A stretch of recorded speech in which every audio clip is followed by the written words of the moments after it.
Matthew chapter 22.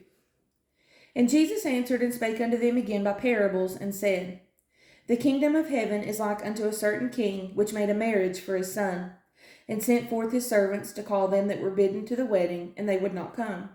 Again he sent forth other servants, saying, Tell them which are bidden, Behold, I have prepared my dinner, my oxen and my fatlings are killed, and all things are ready, come unto the marriage.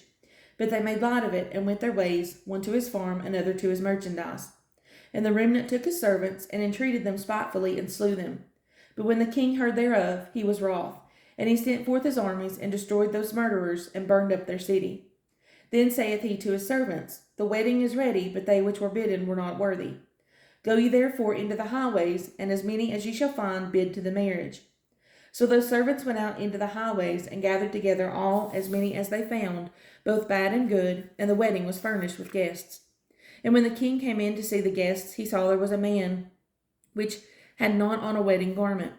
And he saith unto him, Friend, how camest thou in hither not having a wedding garment? And he was speechless.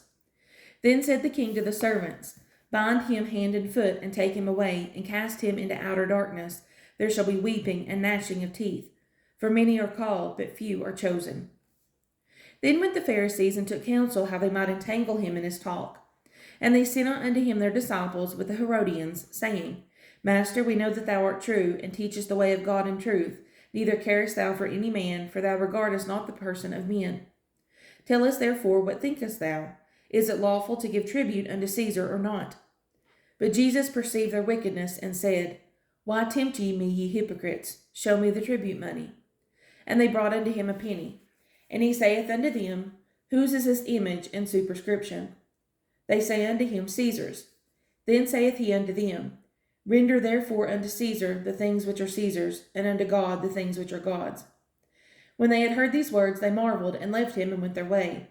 The same day came to him the Sadducees, which say that there is no resurrection, and asked him, saying, Master, Moses said, If a man die having no children, his brother shall marry his wife, and raise up seed unto his brother. Now there were with us 7 brethren, and the first, when he had married a wife, deceased, and having no issue, left his wife unto his brother. Likewise the second also, and the third unto the 7th. And last of all the woman died also.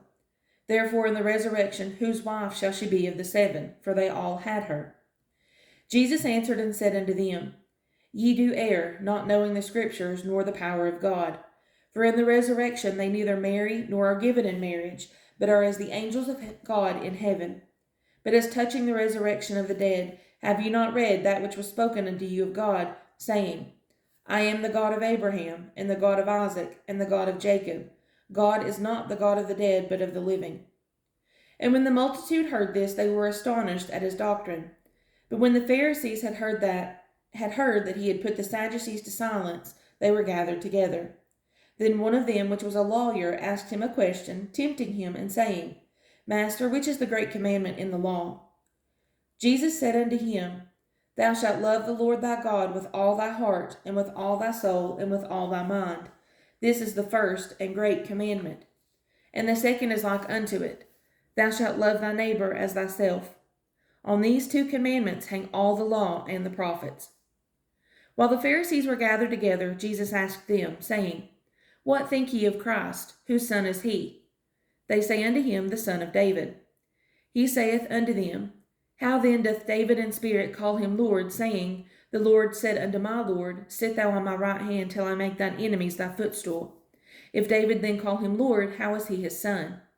And no man was able to answer him a word, neither durst any man from that day forth ask him any more questions.